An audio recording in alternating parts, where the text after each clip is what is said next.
So how do you see alternative capital in the ILS space impacting the insurance industry?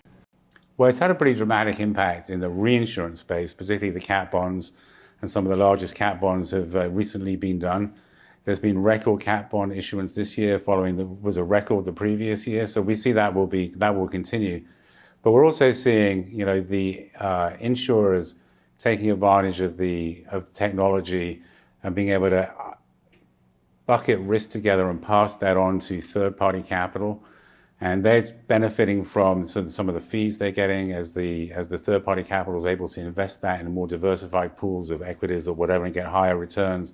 So we think that's going to continue. And remember, to the extent that you can articulate and measure risk, you can pass that on in meaningful packages to counterparties, that will attract more and more capital. So that will just loosen up, the availability and ways that people transfer risk, and it'll be a benefit to the carriers and ultimately to our original clients. But in the main, because of the way that we're able to package risk and the way that technology and data has enabled people to articulate and measure risk in better forms than in the past, that's why the alternative capital is coming to and trying to access that, essentially assets under management in its own way.